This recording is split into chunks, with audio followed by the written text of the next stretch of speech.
Cordial y afectuoso saludo a quienes se conectan con la señal de televisión de CTV Barranquilla y su programa El Termómetro. Como siempre, es un verdadero placer estar con ustedes para analizar los grandes temas de la actualidad informativa local, regional, nacional e internacional. Hoy con una agenda nacional convulsionada.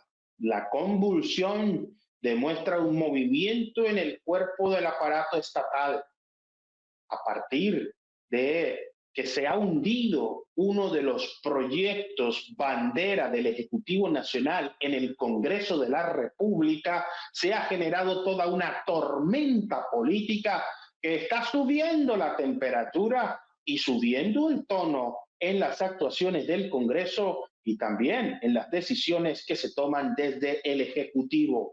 Reforma a la salud que no gozó del visto bueno del Senado de la República. Y preguntamos, ¿por qué esperar hasta última hora? Transacciones, negociaciones, afanes, lentitudes. El Congreso de la República, más que un foro o el templo de la democracia, debe ser el recinto sagrado de la ley. Y este recinto sagrado de la ley, desde donde se emiten los instrumentos jurídicos que no deben quedarse solo en imponer orden en la sociedad y regular las transacciones, sino en procurar bienestar para la ciudadanía, desde hace mucho tiempo está amplísimamente cuestionado por la mayoría de los colombianos. Casi todos los estudios de opinión cuestionan a las instituciones, pero los congresistas resultan muy mal parados ante la opinión pública. Escándalos de corrupción, situaciones propias del incremento de sus salarios, los gastos aparentemente onerosos que tienen los congresistas y, por supuesto, alguna declaración desatinada asociada principalmente con esa búsqueda de representación en el Ejecutivo que genera una pelea constante entre las decisiones y las designaciones por parte del presidente de la República y la participación que se les da a los congresistas, no solamente en los puestos más cercanos a la Casa de Nariño, sino también en la agencia exterior. Y digo todos estos temas porque satanizar al Congreso es una conducta reiterada por aquellos sectores que no hacen parte de la dinámica congresional. Pero la actividad política en Colombia está caracterizada por una serie de valores y antivalores que requieren bastante examen, un profundo análisis y una iniciativa real de cambio. Son las leyes el instrumento jurídico y político que mejora la calidad de vida de los colombianos. En el tema de la reforma a la salud, el presidente de la República ha dicho que se necesita urgente modificar el sistema que considera concentra mucho poder en intermediarios, que las EPS se han vuelto intermediarios y que hay que buscar mecanismos para que la gestión de los recursos y la prestación del servicio sea más eficaz. Ese discurso parece que no tuvo calado en las últimas decisiones del Congreso de la República. De hecho, el proyecto de ley del presidente se hundió en los últimos debates y se quedó casi que al borde de anotar un golazo que sería un triunfo para el presidente a propósito de la victoria tan sonada del Junior de Barranquilla ayer en Río de Janeiro contra el Botafogo. La celebramos todos los barranquilleros, cada gol de esos 3 golazos que metió el Junior de Barranquilla. No se han metido golazos en el Congreso, aunque dicen algunos que efectivamente el Congreso le metió 3 golazos al presidente negándole esta iniciativa que iba a generar amplísima reflexión. La respuesta del presidente ha sido cuestionar el funcionamiento de la CPS y tomar algunas medidas que están generando gran polémica. Para analizar esto, hoy va a subir la temperatura en el termómetro. Desde la ciudad de Bogotá está con nosotros el doctor Carlos F. Ramírez, Carlos F. Ramírez es abogado, especialista, magíster, docente universitario de prestigiosas instituciones y casas de estudio en el país, miembro de colegios de abogados a nivel nacional y con una amplísima experiencia en estos temas. Doctor Carlos F. Ramírez, bienvenido al Termómetro nuevamente y muchas gracias por estar con nosotros en CTV Barranquilla. Buenas tardes, doctor Enríquez. Muchas gracias por la invitación. Estoy muy contento también por el triunfo del Junior de Barranquilla, los 3 golazos del Junior, los 2 de Vaca y el de Fuentes. Vi el partido, me gustó mucho. El Botafogo parecía un gatito jugando detrás de una pelota. Por Dios, qué mal jugó el Botafogo y qué bien jugó el Junior de Barranquilla. Esta mañana con unos amigos hinchas de Millonarios hablábamos de ese triunfo, muy contentos todos, porque el Junior también es Colombia en la Copa Libertadores de América. Bueno, y entremos en materia cuando usted lo disponga. Bienvenidos, amigos del termómetro, que la temperatura hoy está a 39 grados y crece la temperatura. Muchísimas gracias, doctor Carlos F. Ramírez. Y en efecto, el Junior de Barranquilla es Colombia en la Copa Libertadores, como hemos acompañado a su glorioso Santafecito lindo cuando ganó la Copa Suramericana, y por supuesto al Deportivo Pereira, que fue un equipo que en la pasada Copa Libertadores dejó muy bien el nombre del fútbol colombiano. Pero si en el fútbol hay triunfos, parece que los goles no se ven en la vida pública nacional. Desde la ciudad de Pereira, específicamente, está con nosotros el doctor Paulo Liscano. Paulo Liscano es abogado, analista político, miembro del Colegio de Abogados de Risaralda y del Colegio Nacional de la Abogacía Colombiana, opinador político y también panelista muy importante en este programa habitualmente, un destacado líder social y gremial de los abogados en Colombia. Doctor Paulo Liscano, bienvenido al Termómetro y muchas gracias por estar con nosotros nuevamente en CTV Barranquilla.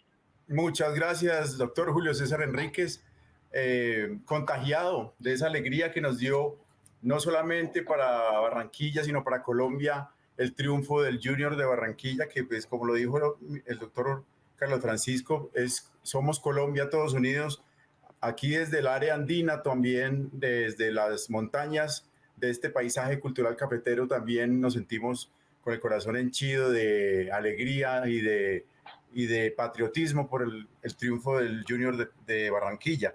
Estoy también complacido de tener esta invitación y pertenecer a este selecto grupo de abogados y de personas que participan en este maravilloso programa del que esperamos subir la temperatura. Muchísimas gracias, doctor Paulo Liscano. Y sin duda, así como está la temperatura en Barranquilla, con una humedad que se siente en los poros, en la transpiración, en el sudor de la gente cuando camina, y también con un sol bastante atractivo para rociar con su luz la piel, sobre todo de nuestras féminas y también de los varones que les gusta mucho estar bronceados, la temperatura en nuestro país no deja de subir. Doctor Carlos F. Ramírez, usted está en el epicentro de la noticia. El clima político bastante caliente. No funcionó la estrategia del Ejecutivo Nacional para garantizar que el proyecto de ley que reformaba el sistema de salud en Colombia avanzara. Culpa del ministro del Interior, de las órdenes del Ejecutivo, o existe un complot de las élites colombianas para evitar que esto avanzara. Algunos dicen que lo que se ha hecho es salvar un sistema que con sus problemas y con sus oportunidades de mejora ha provocado y producido una mejoría comparándolo con los sistemas de salud anteriores a la famosa Ley 100, que tanto se ha cuestionado en nuestro país y las legislaciones posteriores. Desde su perspectiva, ¿gol del gobierno o gol del Congreso? Doctor Enríquez, yo vi 9-5. Así terminó el partido. 9 goles en contra de la reforma y a favor del hundimiento, y 5 goles de los senadores partidarios del gobierno. Hombre, la reforma a la salud no podía pasar. El exministro de Hacienda Echeverry, el famosísimo ministro del gobierno Santos que se inventó la palabreja esa de la mermelada. Ese ministro hablaba que no iba a pasar la reforma y nos anunció por qué no pasaba la reforma. Yo, entre escéptico y creyente, pensé que sí, y dije, no, de pronto se arreglan las cargas por el camino. Pero veo que le faltó al gobierno del presidente Petro ministros de calidad, de categoría. El ministro de la Salud, en mi sentir, en mi modesto sentir, no tiene la categoría para lograr conducir una reforma a la salud que es necesaria, pero no dentro de los proyectos y las propuestas del gobierno. El sistema de salud en Colombia, el 70% es bueno y el 30% no es tan bueno. Las empresas promotoras de salud no pueden ser intermediarias entre el gobierno y las IPS. En eso estoy de acuerdo con el gobierno. El gobierno debe de recibir las cuentas de cobro de las IPS por la prestación del servicio de salud y girarles directamente a ellos. ¿Por qué tiene que pasar el dinero por las empresas promotoras de salud? Las empresas promotoras de salud tienen un problema grave en este momento porque no le pagan a las empresas proveedoras de los medicamentos las facturas que ya se han crecido demasiado. Y tengo conocimiento que no solamente la Sanitas tenía problemas para pagar las facturas a las farmacéuticas que suministran los medicamentos a los usuarios. También hay otras, no les voy a mencionar, pero esto es grave. El gobierno creo que se metió un autogol, porque el gobierno debe de tomar decisiones justas, calcular el pro y el contra de la medida. Hay muchas personas en tratamientos delicados contra enfermedades graves como el cáncer, como el VIH, que necesitan tratamiento y no se puede interrumpir el tratamiento. Escuchen bien, si a esas personas se les interrumpe el tratamiento, el gobierno les está extendiendo un acta de defunción. Es imposible. Aquí no hubo complot de ninguna naturaleza. Aquí fue un raciocinio claro, preciso y concienzudo. ¿Qué es benéfico para el país, para el pueblo colombiano? Algunos se rasgan las vestiduras y dicen que no, que el que perdió fue el pueblo, porque el pueblo es el que sufre las consecuencias del pésimo servicio de las EPS. Es que ellos son muy niños. Ellos no conocieron el servicio que prestaba el famoso Instituto Colombiano de Seguros Sociales, ICSS, el ICS. Yo, en mi juventud, cuando comencé a trabajar en la radio, antes de hacerme abogado, comencé a sufrir los rigores de ese servicio de salud precario, porque era un servicio de salud precario. La prueba está que se acabó el Seguro Social. El Seguro Social manejaba pensiones y salud. ¿Y en qué terminó el Seguro Social? En una multiplicidad de empresas prestadoras de salud, empresas promotoras de salud y en una multiplicidad de empresas administradoras de pensiones. En eso terminó el Seguro Social. Y entonces quería regresar a este país a un Seguro Social que no prestó ningún servicio, que no dio ningún beneficio al pueblo trabajador, con un agravante, que en el Seguro Social solamente se prestaba atención al trabajador, porque tanto la esposa como los hijos no tenían derecho a ese servicio médico. En cambio, en las EPS El usuario, trabajador, tiene derecho. Y tiene derecho los beneficiarios, su esposa y sus hijos. Y entonces, ¿era malo? No. Había que corregir lo mal hecho y había que construir sobre lo construido. Aquí no hubo ningún golpe de Estado, aquí no hubo ningún complot. Y el presidente, que tenga cuidado con lo que habla. Eso de que voy a gobernar por decreto, eso le queda difícil. Que voy a citar a la constituyente por decreto, eso es imposible. La Constitución tiene normas explícitas, concretas, taxativas. No se puede violar la Constitución flagrantemente. Y no tiene las mayorías. El gobierno no tiene mayorías para aprobar una constituyente a través de las urnas. Así que camine piano piano. Yo vengo repitiendo aquí en el termómetro que el presidente Petro era un excelente legislador, pero es un pésimo administrador. No ha gobernado. En Bogotá no gobernó. Y en lo poco que lleva de este cuatrienio, después de haber sido elegido presidente de la República, no ha gobernado. Me preocupa. Confiaba en Petro. Me defraudó Petro. Apreciado doctor Enríquez. Crece la temperatura en el termómetro. Sube la temperatura en el termómetro. Y es que en la Comisión Séptima del Senado ese partido quedó 9-5, pero hay una frase de una representante a la Cámara del oficialismo que sin duda alguna merece la pena citar. Ha dicho la representante a la Cámara, Marta Alfonso, quien fue ponente de la reforma y además intervino en el debate, criticó sin duda alguna la inminente decisión del Senado y terminó con una frase, escuchen bien, de Jorge Luis Borges, el gran poeta argentino Jorge Luis Borges, diciendo: la derrota tiene una dignidad que la ruidosa victoria no merece.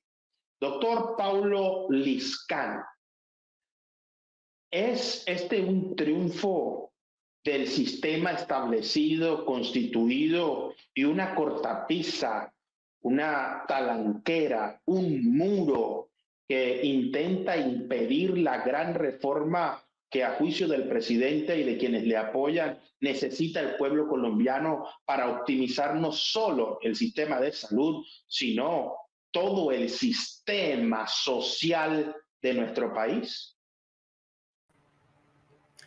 Bueno, para hablar de este tema tan profundo que representa la reforma a la salud, las reformas laboral, la reforma pensional, no hay que olvidar que el escenario está bastante contaminado de unos propósitos políticos, ¿no? Los propósitos políticos están haciendo bastantes daños en nuestra sociedad, están produciendo una polarización de unos bienes jurídicos tan importantes como el que en este momento nos reúne, que es la salud. Y pues pretendía o está pretendiendo también tener ajustes tan importantes y una influencia tan importante en aspectos como el laboral y el pensional, entre otros que están desarrollándose de cierta manera también por el gobierno. Esa polarización ha producido que no se esté pensando en unos efectos novedosos como los que trae la evolución de cualquier ciencia, de cualquier aspecto humano. Ese péndulo constante que tenemos en pensar que si el gobierno que se eligió es de izquierda, los anteriores tradicionales eran de derecha, o de centro derecha o de centro izquierda, y todas estas conjeturas están produciendo lo que en este momento nos ha limitado. El gobierno ha establecido o ha incluido dentro de su discurso la idea de que el sistema de salud va a colapsar, que hay una mala prestación del servicio, y eso no está respaldado por incluso las encuestas que se han hecho a través de los usuarios, que considera en un 58% que deben haber algunos ajustes y no un cambio profundo, radical, de un 32% que piensa que debe ser una reforma absoluta del sistema de salud.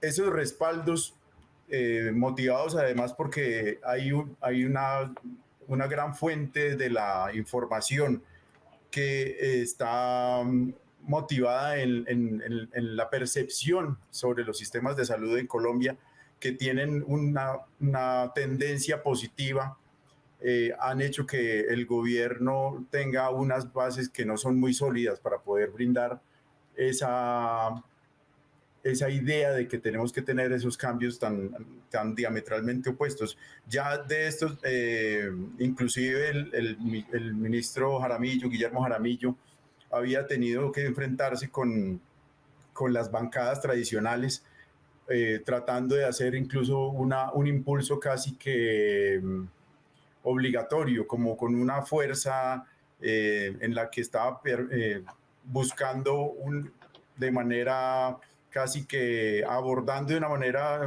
digamos, como obligante a estos grupos, y eso pues ocasionó lo que en este momento se está viendo como una medida que no tenía el apoyo popular y rematada con el apoyo económico y político que en este momento tenemos en el Congreso y sobre todo en el Senado.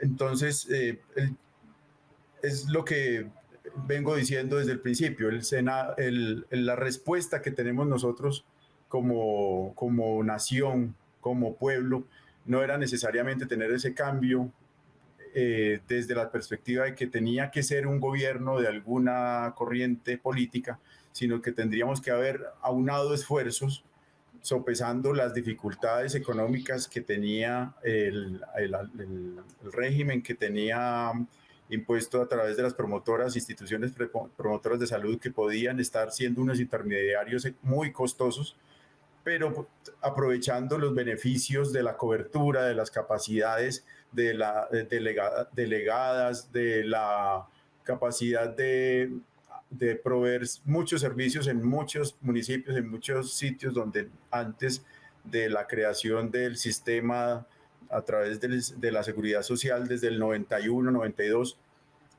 antes no tenía esa capacidad con el seguro social. Tampoco puede pensarse, tampoco puede usarse como un caballo de batalla desde la perspectiva opuesta al gobierno, que volveríamos entonces al seguro social, porque estas son figuras que tenían unos manejos de información, tenían unas dificultades de cobertura, que tenían unos servicios que hoy en día no tiene el sistema de salud, como para pensar que diametralmente opuesto íbamos a volver a tener un seguro social como antes se había configurado. A ese sistema del seguro social pues también se le dio una muy mala fama por las dificultades que tuvo en su momento, por ese escenario en el que se movió y se creó, pero no es plenamente cierto que tendríamos que volver a ese retroceso cuando en este momento hay unas capacidades mucho más favorables, positivas, para que tengamos un sistema de salud con en el que ya hayamos zanjado tantas dificultades como las que tuvo ese sistema de salud. Entonces yo creo que el llamado también ahí es a una mediación entre esas figuras de la prestación del servicio y a la unidad en la posibilidad de aportar a lo que sería la evolución de un sistema de salud que tuviera una transparencia en el manejo presupuestal y del que podamos aprovechar los servicios de la manera en que este momento se están prestando. Lógicamente también es muy importante y no es desconocido que las instituciones promotoras de salud, para poder operar, manejan billones, manejan cantidades de dinero grandísimas. Las instituciones prestadoras de salud también son instituciones multimillonarias para su funcionamiento, y esto tiene unos intereses económicos evidentes que quieren perpetrarse. les conviene seguir manejando estos presupuestos para poder tener pues su manejo de una manera, conservar ese poder económico y político sobre estos recursos. Eso hay que cuestionarlo también, pero hay que hacerlo de una manera concertada y tratar de que los partidos políticos y esta coyuntura de la polarización no juegue con esos bienes tan importantes y tan sociales que nos convienen a todos, independientemente de la corriente ideológica y política que tengamos cada uno. El presidente de la República ha insistido que hay que cambiar el sistema. El problema es el sistema. El problema es la forma como se accede al servicio de salud y cómo se administran sus recursos en su planteamiento y en su perspectiva. Sin embargo, parece que no hubo ese manejo del primer año de su periodo presidencial en el cual el primer amor, la luna de miel, mantenía una relación muy fluida con una mayoría bastante amplia en el Parlamento. Ahora el presidente parece que ha perdido esa mayoría e inclusive algunos sectores del gran denominado Frente Amplio vieron con mucho recelo el avance de estas reformas. Veremos si lo que acaba de suceder con la reforma de salud provocará un efecto dominó con los otros proyectos de ley y empieza a caerse en picada toda esta serie de iniciativas. Lo cierto es que, y lo hemos dicho aquí, el problema no es el sistema, el problema es el operador del sistema. Ojo con lo que voy a decir. Todos los sistemas tienen fines y propósitos nobles de prestar servicios, de satisfacer necesidades y resolver problemas.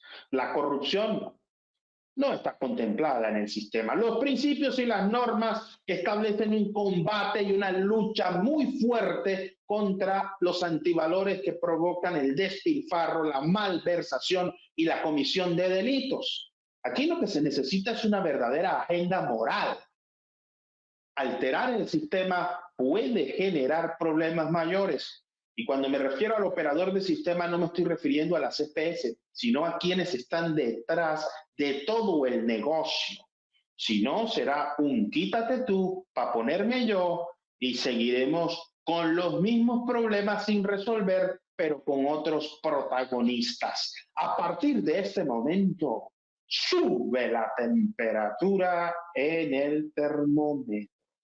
Mientras se adelantaba el debate en la Comisión Séptima del Senado, se conoció que la Superintendencia de Salud intervino a la EPS, imagínense que tiene más de 11 millones de afiliados, la nueva EPS, y se había conocido antes la intervención del Grupo Sanitas por problemas financieros.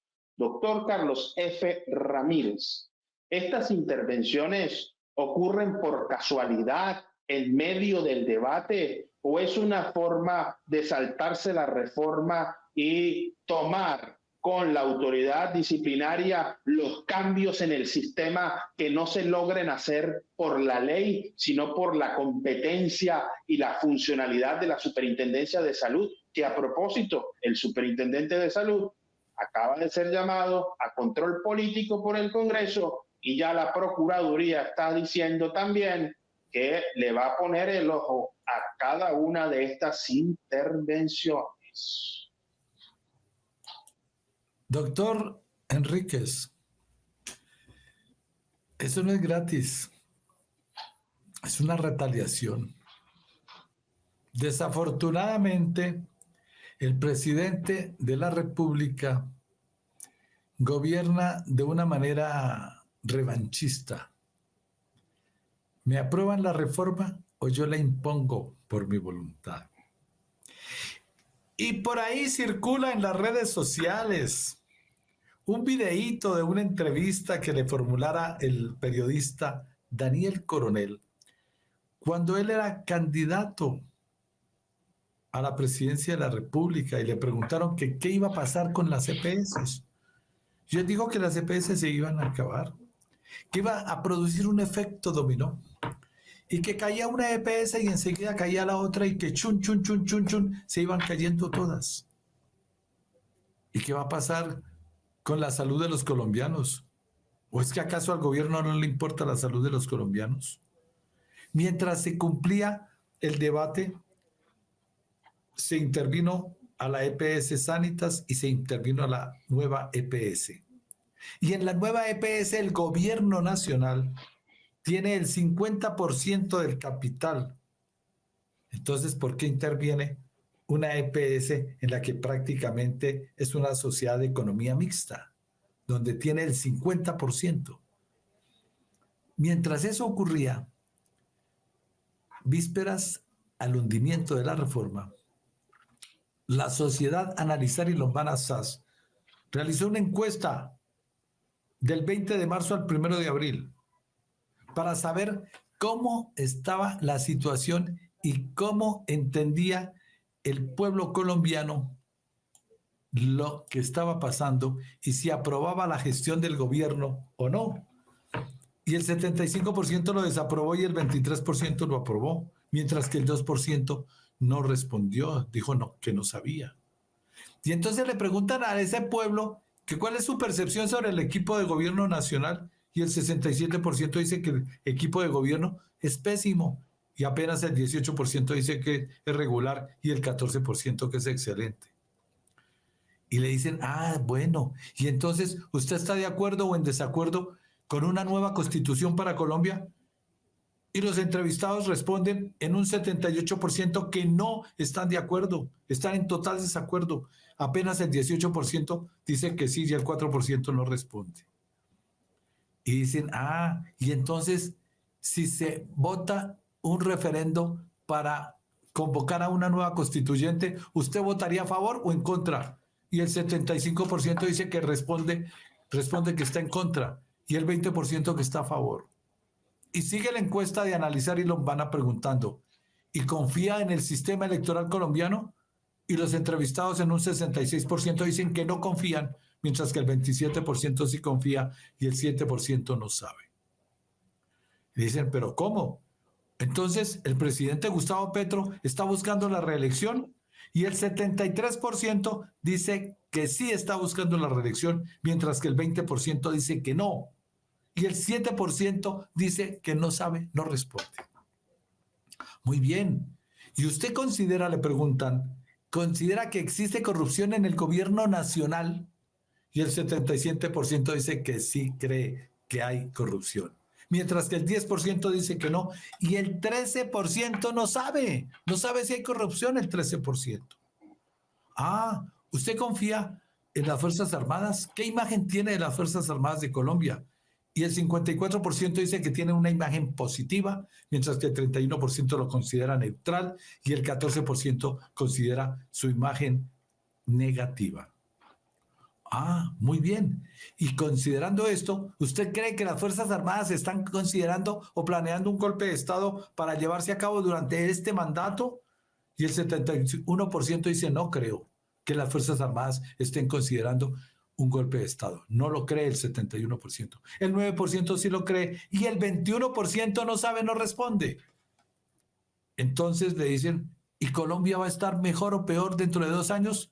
El 68% dice que peor, el 21% dice que mejor, mientras que el 8% dice que igual y el 3% no sabe. Lombana, Analizar y Lombana es una encuestadora de Cali, doctor Enríquez. Entonces eso quiere decir que este gobierno perdió la credibilidad con el pueblo colombiano. Y cuando uno pierde la credibilidad, ¿qué tiene que hacer, doctor Enríquez? Yo le pregunto a los televidentes del termómetro, que ya está llegando la temperatura del termómetro a 40 grados, que sube la temperatura cada vez. ¿Cómo vamos a hacer con un gobierno que el pueblo colombiano no le cree, perdió su credibilidad? ¿Cuál va a ser el camino próximo para el gobierno? Esa sería una buena pregunta para una próxima audición del termómetro, doctor. Sin duda alguna, hay muchos elementos que analizar y nos ha dicho el doctor Carlos F. Ramírez que pareciera que el terreno está bastante empantanado para el resto de las reformas que tramita el Ejecutivo en el Congreso de la República. Y aquí hay que destacar algo. El ministro del Interior, Luis Fernando Velasco, ha dicho que van a insistir de 1000 maneras. Esas 1000 maneras tienen retóricamente el mismo significado de aquel como sea que tanto causó ruido más allá de nuestras fronteras en nuestra vecina Venezuela, ganar como sea. El ministro de Salud ha ido todavía más allá a las palabras del señor ministro del Interior y ha dicho, ¿tendremos que ir a una constituyente para sacar estas reformas? ¿Será necesaria reformar la Constitución para modificar el sistema que sin duda tiene oportunidades de mejora y necesita actualización? Pero el problema es destruirlo todo. ¿Para construir qué? ¿Para beneficiar a quién? Yo no estoy en contra de los cambios, jamás lo estaré. Soy de los que cree que la constante y la dinámica de la vida es específicamente el cambio. Pero si los cambios son bruscos, si los cambios no son planificados, destruyen las estructuras que de alguna forma han beneficiado a muchas personas. Y son muchos más los beneficiarios del sistema que las personas que se han visto perjudicadas bajo esta estructura. Si los cambios se van a realizar, deben ser para mejorar, no para ir para atrás. Y allí es donde hay grandes preguntas todavía por resolver. Doctor Paulo Lizcano, estas intervenciones a la EPS Sanitas y también a la nueva EPS se dan en el marco de estos debates o son una casualidad en el estricto cumplimiento de su función de inspección y vigilancia por parte de la Superintendencia de Salud? Doctor Lizcano. Enrique, sí. Dentro de, volvemos de cierta manera al tema. Estas posiciones pueden ser retaliativas. Todo hace parte de este juego donde las necesidades políticas y económicas están haciendo que entren en controversia los manejos administrativos de las empresas que tengan debilidades y que tengan capacidades irresueltas de manera administrativa, ¿no? Todo este manejo inclusive nos pone en ese escenario del que he hablado alguna vez, de esta novela donde hay héroes y villanos, donde todos tenemos que estar parcializados en pensar si somos del lado de los héroes y que no nos consideren villanos los unos a los otros, de ser víctimas y victimarios al mismo tiempo y de tratar de buscar redentores en las expresiones de sus líderes, de los líderes políticos, de los partidos, en todos estos tumbos. Esa ausencia de autocontrol administrativo de las instituciones, incluidas en este caso las EPS y las IPS, tienen esas consecuencias. Es decir, entre estas instituciones seguramente hay pecados. El manejo político y económico los ha agravado, porque tienen recursos. No olvidemos que el Producto Interno Bruto es consumido por el sistema de salud en más del 8%, siendo el rubro o el sector que requiere más consumo de ese Producto Interno Bruto. Entonces, los recursos que maneja son tan grandes y tienen unos intereses en su mediación inclusive, que se han vuelto patológicos. El hecho de que haya inclusive grupos de personas que gestionan el pago a las instituciones prestadoras de salud, que gestionan los pagos de algunos tratamientos, que gestionan los pagos para el pago para los pagos de los medicamentos, han hecho que haya un retraso de todo el sistema por beneficio de algunos pocos. No es solamente una cuestión de que el triunfador fue los partidos tradicionales con el sistema de salud al no determinar los cambios por la reforma a la salud. No es que el partido de izquierda o de gobierno o de oposición o los gobiernistas o progresistas tienen ese deterioro por lo que estamos viendo con la pérdida de sus reformas. Somos todos finalmente. Es un paso que nos está envolviendo en una necesidad de una crítica, pero para un beneficio mutuo. Ese debe ser el crecimiento que debemos tener nosotros desde nuestra perspectiva. Inclusive puede venir aquí a involucrarse también órganos que son tan importantes para las decisiones de salud como la rama judicial.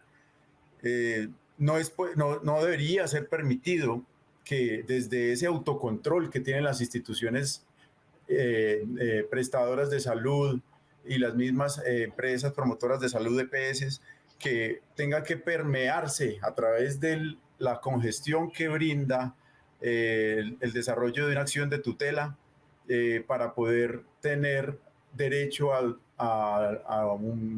o para tener acceso a un derecho fundamental. Eso es falta de autocontrol de las instituciones.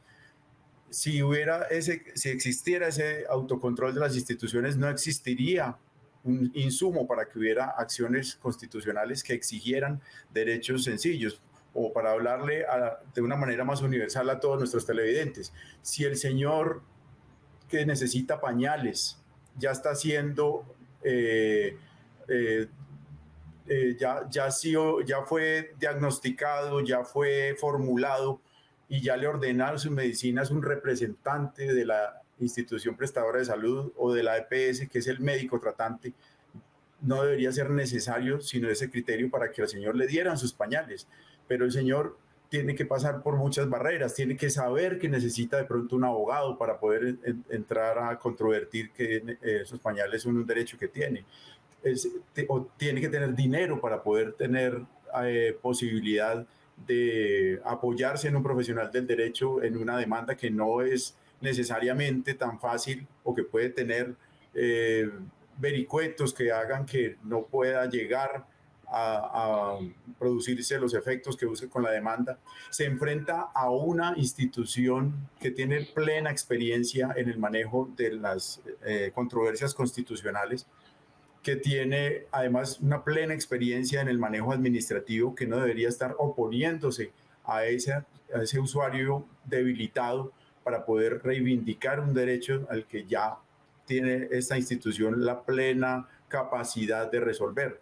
Entonces, desde todas estas barreras se suma además que tenga que pasar el proceso de su acción constitucional por todo el costo operativo, logístico, presupuestal que representa utilizar a la rama judicial para poder llegar a prestarse un servicio del que tendría que tener ese autocontrol administrativo la institución y no tener el efecto también deteriorante para el resto del manejo de los procesos y de los asuntos que debería resolver sin tener que utilizarse estas energías en la posibilidad de resolver estos asuntos que ya debería estar resolviendo de manera autónoma y sin ningún control de otra de las ramas del poder público para poder ejercer para poder llegar a obtener esos beneficios en salud.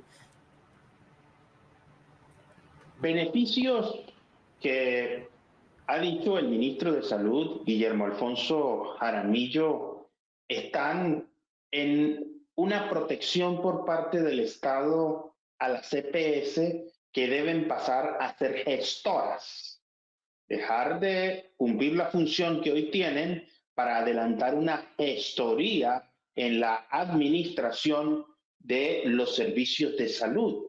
Y esa gestoría en palabras del ministro, ha generado una tormenta porque mencionó un número de EPS muy importantes como Sura, entre otras, diciendo que Salud Total, Mutual Ser y al mismo tiempo Salud Mía ya estaban en un proceso de adaptación y de adecuación a esa nueva función de gestoría, pero que un directivo de una EPS, dice el ministro Jaramillo, le respondió que no iban a seguir en ese proceso porque alguien de un partido político les dijo que no fueran más, que esa reforma se iba a hundir y que no tenía sentido iniciar esa transición o ese cambio en la prestación de sus funciones. A partir de este momento, sube la temperatura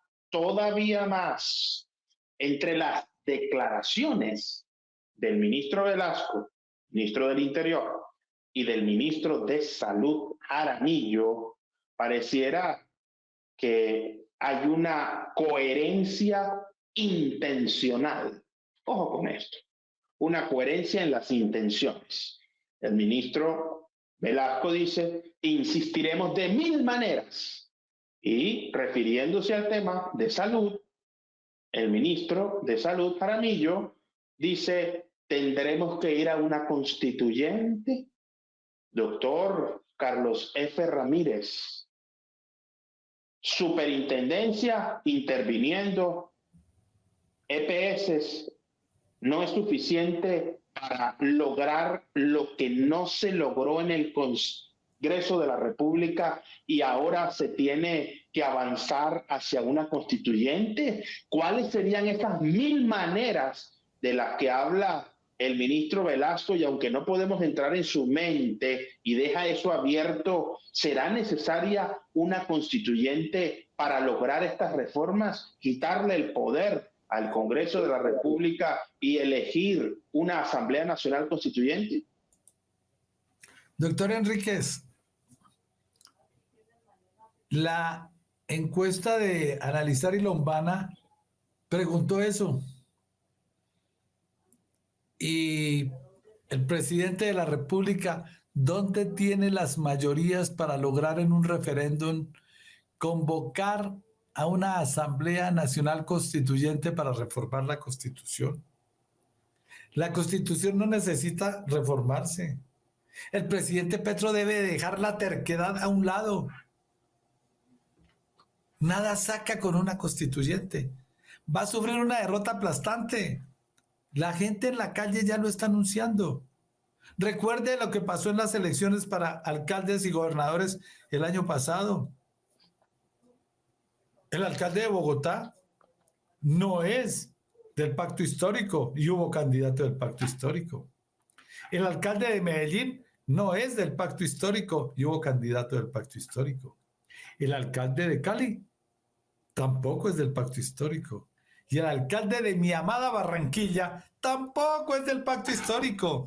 Y Barranquilla siempre ha tenido alcaldes de categoría que convirtieron a La Arenosa en una de las ciudades más hermosas y florecientes del país, a la que tengo que ir pronto. Y si Dios quiere, en septiembre estaré en el Congreso de Abogados Tomasinos en Barranquilla, porque la escogimos a Barranquilla como nuestra sede.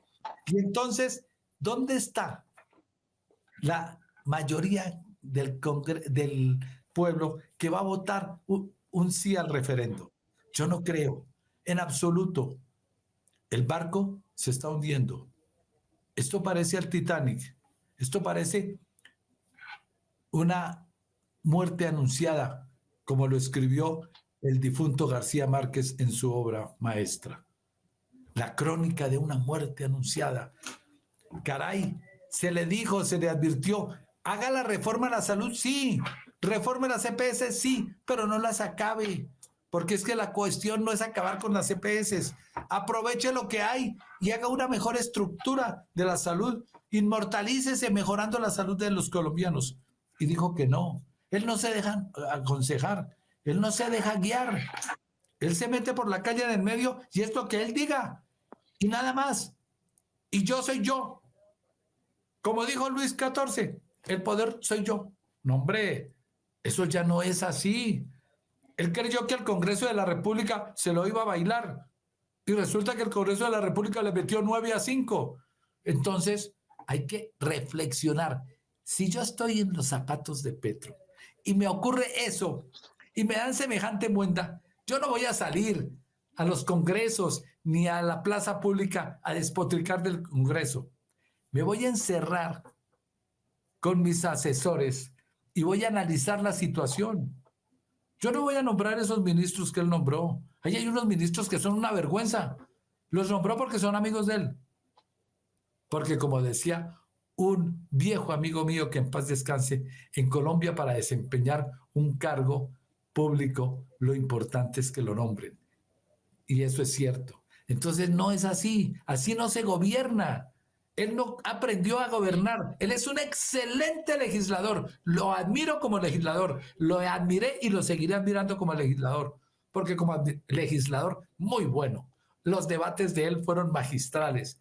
Tiene una elocuencia en el verbo impresionante. Es un gran orador, pero es un pésimo administrador, un pésimo gobernante. El pueblo lo está diciendo en cada una de las intervenciones. Mi querido y apreciado doctor Enríquez, de esa manera yo no creo en que pase una constituyente como lo ordena la Constitución y que se debe aplicar. Sí, sería bueno, pero no en estos momentos. El pueblo está exacerbado. Todos los afiliados a las EPS, Salud, Colpensiones, Sanitas y Nueva EPS están exacerbados. Son casi 20 millones de colombianos afiliados que están preocupados por su salud y la de su familia. Aquí no hay formas de llamar a una constituyente, doctor Enríquez. Él debe sentarse a pensar, a reflexionar. Él debe hacer una reestructuración del gabinete y nombrar un gabinete de lujo, porque en el pacto histórico hay gente importante, hay gente prestante, pero él no se rodeó de los más capaces. Y eso es importante para gobernar una nación como Colombia. Rodearse de los más capaces y no hacer lo que han hecho gobiernos anteriores. Y él está mirando el retrovisor de otros gobiernos malos, porque hubo unos gobiernos muy malos antes. Es que la clase política colombiana es la que está acabando con el país. Crece la temperatura en el termómetro. Muchísimas gracias, doctor Carlos F. Ramírez, por estar con nosotros hoy en el termómetro por CTV Barranquilla. Gracias, doctor Paulo Lescano. Ha dicho el ministro del Interior, intentaremos de 1000 maneras. Y ha dicho el ministro de Salud, tendremos que llegar a una constituyente. Habrá que llegar a una constituyente y también seguir aplicando las medidas de la superintendencia para cambiar el sistema.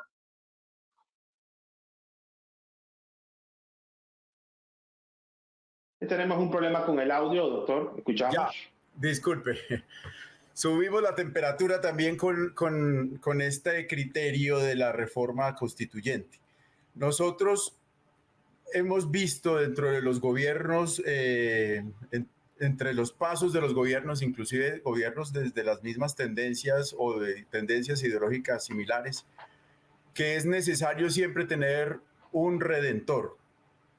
Siempre se critica al gobierno con la esperanza de que el siguiente va a ser el redentor de las funciones y de los males y de las dificultades que presenten el gobierno anterior. Siempre se vuelve a vivir la esperanza de esas nuevas ideas, de esos nuevos pensamientos, de esos nuevos gobiernos, y en ese criterio nos hemos mantenido. La reforma constituyente apoya mucho este criterio. Una reforma constituyente busca que haya un cambio de la Constitución, nada menos que la base política, económica, social, cultural, educativa de un país como el criterio consensuado, nuestro contrato entre nosotros mismos. eso como respuesta política no debe ser de esa manera. A través de las leyes, nosotros estamos teniendo constantemente cambios en nuestra sociedad. Las leyes representan la necesidad de ordenarnos frente a las novedades que traigan las necesidades sociales, políticas, económicas, en todos los aspectos. Pretender que sea a través de una reforma constituyente que todo cambie es el mismo discurso que cuando pretendemos que todo cambie cuando nombramos o cuando elegimos a un nuevo presidente, cuando elegimos a un nuevo partido. Eso no puede ser. Así queramos una transición tan brusca. Toda la inercia que tiene un aparato económico o político no puede ser interrumpido de una manera tan tajante y tan rápida, porque eso va a producir unas transformaciones tan severas en el statu quo, en lo que ya estaba establecido, que va a ser difícil que vaya a ceder a esas características. Y lo mismo, quien pretende llegar al poder después de una hegemonía política tan larga, no puede estar pretendiendo llegar a cambiarlo absolutamente todo, porque inmediatamente va a encontrar una masa también muy importante de personas que van a empezar a vivir lo que representaría esos cambios de ese gobierno. Cuando los 11 millones, más de 11 millones de electores decidían que el gobierno de Gustavo Petro tenía una representación que requería cambios, que necesitaba unas reformas, tenía una perspectiva más ideológica que práctica. Entonces eso llevaba a considerar que necesitaba ese soporte de cambio, pero si vamos a la transformación institucional, que es la diseminación, la delegación de todas esas voluntades gubernamentales, esos cambios no pueden ser de una manera tan rápida, ni pueden ser de manera tan drástica como lo que podría pensarse que cambiaría una reforma constituyente.